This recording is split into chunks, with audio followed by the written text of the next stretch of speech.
Okay, so gonna start talking about book three here. And again, I don't know why you would listen to this one without listening to the other two or three first, but spoiler warning, I'm gonna be talking about book three, talking through the parts, and I will be spoiling all the things. So, that said, you have been warned if you are still listening and haven't read the books. Um, okay, so book three is the first book that does a time jump.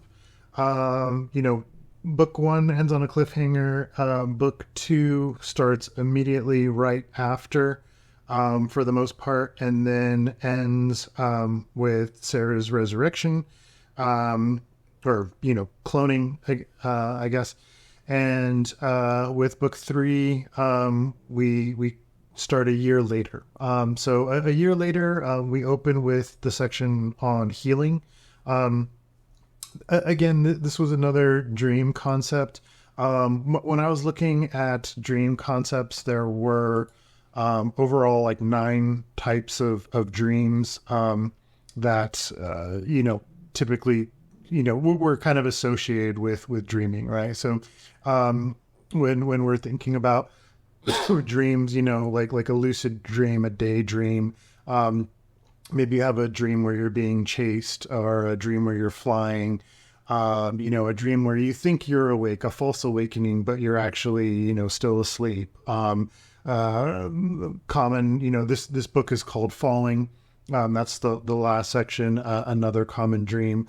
And again, healing is another type of dream. There are times when people think they are being healed through their dreams, or sometimes their dreams can kind of be their mind kind of flushing things out, and in a way kind of healing them in a mental state. Like if you're super stressed and super worried about stuff, and then you finally get a good night's sleep, you're usually a little bit more clear headed in the morning. So that was kind of the concept behind healing, when I was looking at it. And again, this first section here is kind of about that, right? Where it's a year later. We start off, instead of starting with Hachi and Araine, we're starting off with a new character, Iman. She was actually introduced in the previous book, shortly. Another hedonistic companion of Lamont and Mira. It's alluded to that obviously she's been, at some point had developed a relationship with Sarah, Hachi, and Araine. She seems somewhat a little bit closer with Araine than Hachi, but she's definitely, they're all clearly polyamorous, and that's definitely one of the things I think that's come up before. Within the books, I've always kind of thought like sex really should be normalized. Like people have sex. It's not anything weird or scary, unless that's, your specific kink, which is fine if that's your thing. But, realistically, like, being in the US, and honestly, even in like, if you're in, England, or even, a lot of English speaking places are just really, scared of sex. And actually, a lot of countries seem, especially if you go to Middle East, like just, sex between any, number of people, if it's something other than like a man and a woman having procreation, having sex for the purpose of procreation, like sex somehow becomes like a taboo subject so many times. And that's just ridiculous to me. And it's, it should be something normalized. So it's one of those things where, obviously in book one, there was probably a little bit more, graphic elements to the sex, specifically because Hachi is, physically different, from your typical female. She has a penis when she's in her humanoid form. It's not until she gets her body back in book two, which is again that angelic type being, the being of smoke and flame, where it actually is like all female, and she feels more comfortable. That's how she's in book one, she's uncomfortable with the way her body is because she doesn't feel that it looks like Sarah's, that it doesn't look the way she wants it to look. And then in book two, when she gets her body back, she feels a lot more comfortable. And in book three, as we go through things, because she's been staying in this form, as kind of a figurehead for the new government that's been put in place, with the Void Breakers and whatnot, that she feels not just more comfortable being herself, but also more comfortable when she's actually having sex with Sarah, because she, now has a body that she, recognizes as her own body. And, obviously there's a lot more, depth to that, that you could take from there. And I hope some people do, but anyway, point being, healing is where we start off. So we start with Iman. We learn about, Sarah is finally talking about what's happened. This is a way to kind of tell the reader, this is how Lamont and Mara died. And so to answer that question, that comes up from the end of book two.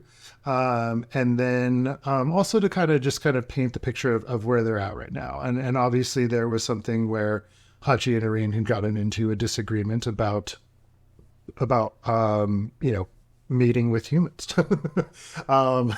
and how that goes, right? And again, that's something, again, going back to like the Abrahamic faith, concepts and stuff, right? Your different angels that had, children with humans, were often, they were giants among men, or they were, Nephilim, or they were all these different things. And so, I wanted to make it more of like, it wasn't just something that would happen easily, but it was, something that could be very difficult to actually accomplish. And so they are struggling with this, even with all the advanced technology that exists within this world. The other thing is it also starts off with, within the middle of the healing section, we have, Hachi, expressing to Sarah that she loves her, and Sarah replying back with that. That was something that, she had struggled with saying to Lamont in book two. And overall, like Hachi and Araine, like, these are beings that have lived, centuries, right? So like time to them is kind of this foreign concept where I don't really, spell it out explicitly within the books, I think, but, that there is the comment about asking them like, oh, it's weird that you never like send messages to each other. And it's one of those things where it's like, well, yeah, like when you're centuries years old, you don't really necessarily think about talking to someone every single week. I think about like the relationships I have with a lot of my close friends, like, we will talk, several times a week, at least a couple times a week. That said, or have some type of interaction, whether it's Facebook or a text message or something. We may not actually see each other in person, that often, because we live in different countries or states these days. But, that said, it's one of those things where, on our timeline, we look at that as, well, we typically live, anywhere from, 60 to 100 years, and so to touch base with someone once or twice a week makes sense. But if your lifespan is 1,000 years, like, what's a week or two? Like that's you're not, it's not even a blip on your radar, right? And so that's kind of something that Hachi is kind of thinking about more when it comes to Sarah, I think, at this point. We do also within the healing, we do kind of allude to like the ceremony. Hachi and Araine have been made like an empress, again, more of a figurehead for the Void Breakers that are really kind of doing a lot of stuff. Although, that said, Hachi is participating in these different daily political calls, and they're boring, and it is boring, and that kind of stuff is very boring. And I needed to have it in there so that, again, kind of world building stuff to let the reader know what's going on, how things are progressing. But I do have, Araine call out the fact that, oh yeah, you're pretty boring right now, because things are relatively good, right? There's not a lot of confrontation. Until, of course, we get into the situation where Gemini and Darius, who, have started a relationship, and then, the attempted attack on Hachi, and then them going on a mission to sort of hunt down remnants of the old regime, I cannot say that word, the remnants of the old factions that were in power previously. And so from there, that we kind of segue into false awakening, that idea that you're awake, you think you're awake, but you're not, you're actually still dreaming. And so within this, section, we have that they're kind of going, from point A to point B, tossing these different CAD beacons out, which are supposed to help increase the communication relay network, the subspace network that they've been working on setting up. It's supposed to help be kind of that first response for ships that are attacked in areas that are remote, and the asteroid belts, because of, them being asteroid belts, have been difficult to navigate in these things. So these beacons are supposed to help with all of that, right? And this is where we stumble upon the chapter Griff. I mentioned this in one of my earlier, talks, where, this was a chapter I really wanted to kind of just be funny, be fun, be funny, be different, but still drive the story, and be relevant to what was going on. So, that's one of the things where Sarah and Araine go discover this base, and they go to explore it and check it out, and then they come back. And then this is where we start to see kind of some potential challenges. Like we heard with, when Iman and Sarah are talking, you hear, you're from Iman's experience, and you can kind of tell like some of the things she's holding back on. And then it comes up later, like her feelings about procreation are different from Sarah's, right? And even different from maybe Hachi's and Araine's. And so you can see there's some underlying tension, and there's, as you go further on, there's the issue where what should be good news for Hachi, the idea that, our children, we actually have a really good chance of having children that are going to survive, and these embryos are viable, the birthing chambers are going to work out, I'm going to be a mother, we're going to be mothers. And unfortunately, that's not something Eamon can really accept or be a part of. And so, again, that tying into the idea of a false awakening, where you think you're awake, but then you realize you're still dreaming. And it's one of those things where, Hachi and Araine and Sarah and Eamon had all thought they were going to be really happy. And then, unfortunately, when people don't have consent and don't, all agree on the same thing, it makes it impossible. And even if you can think of the idea of like, oh, well, if we just have a kid together, we'll stay together. Or, once he sees the kid, or once they see the kid, like, they'll be happy and they'll stay, and all these different things. And that's just not what happens in life, I think. So that's where we end on. So we're happy, which is clearly they're not in a happy place. And then that segues into basically Falling, which is the final section of the book, and hence the name of the book.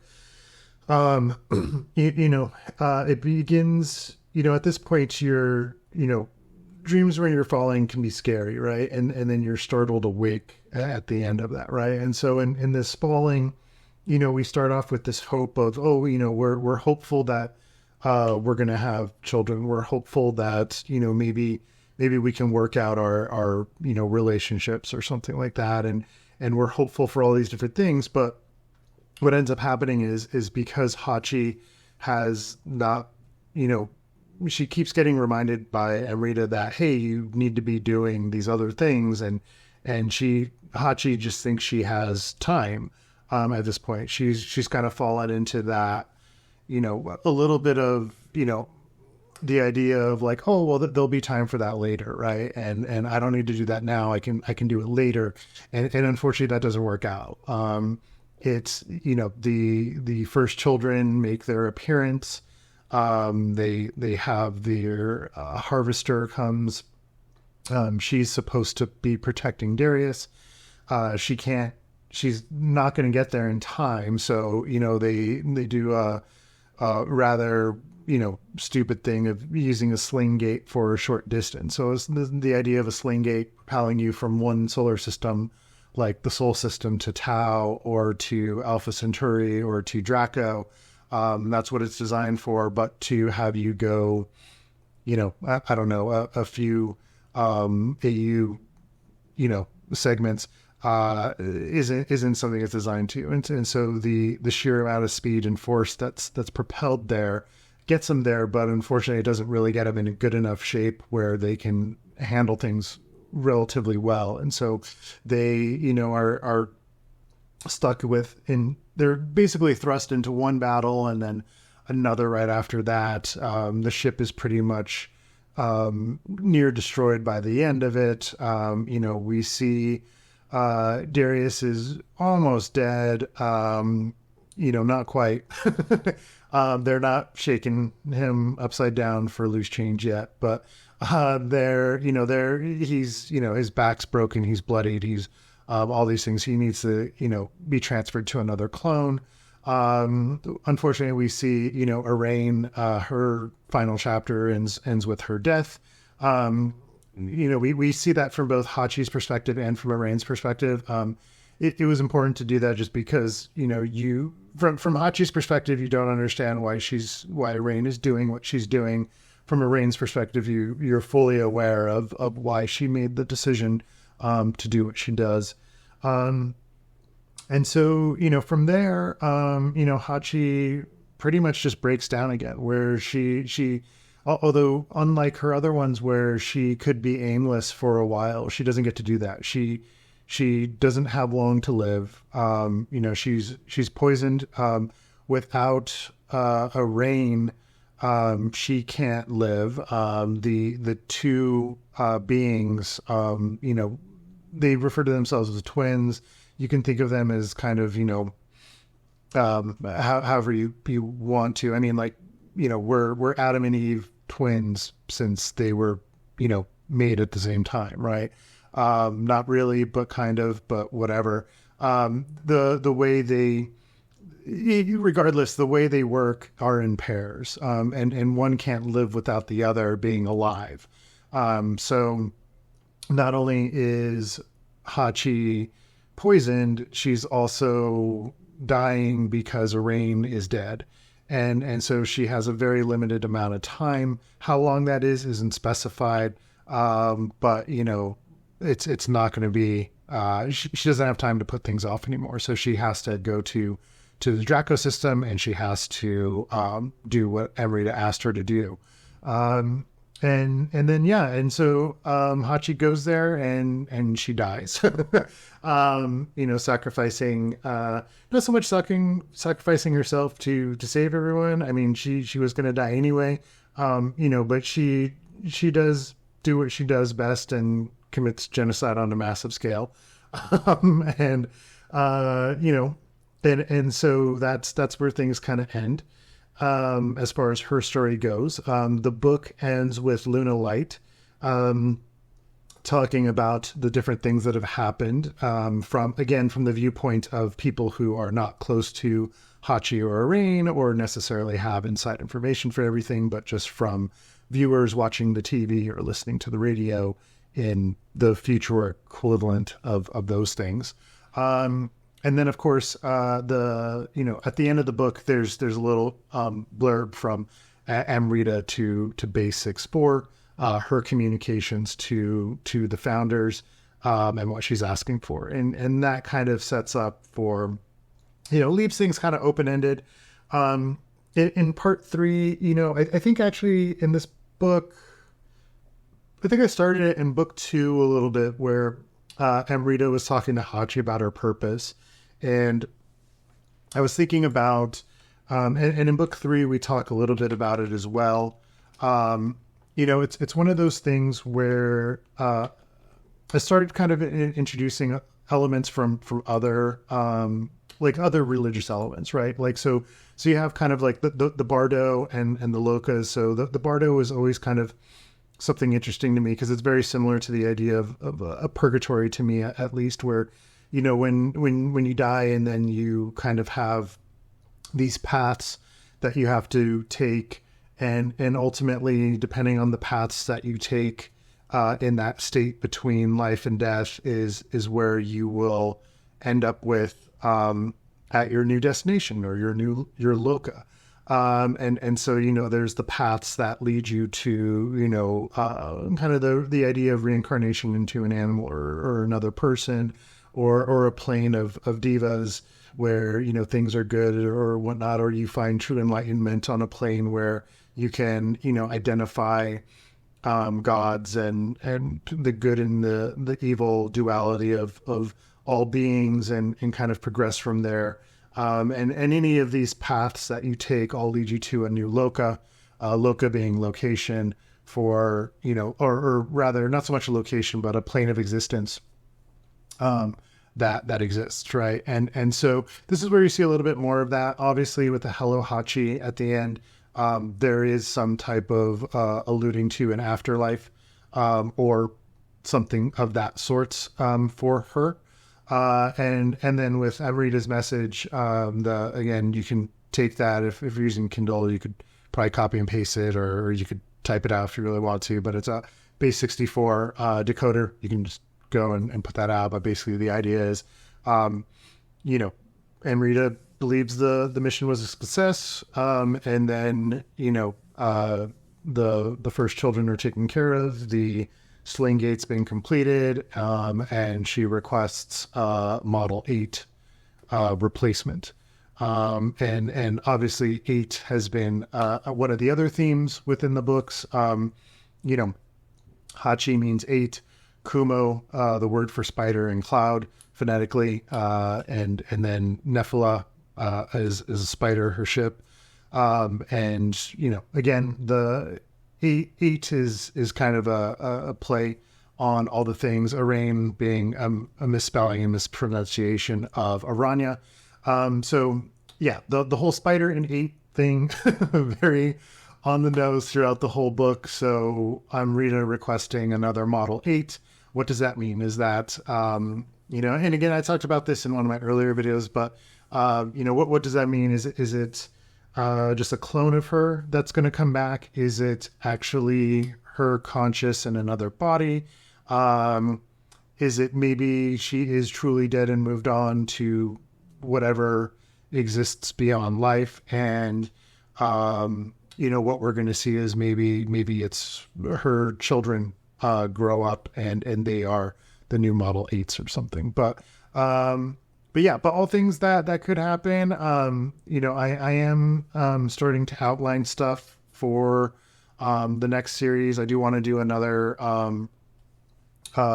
book or 2 or 3 on with Hachi and Araine. Again, is it the same Hachi and Araine, or are they different ones?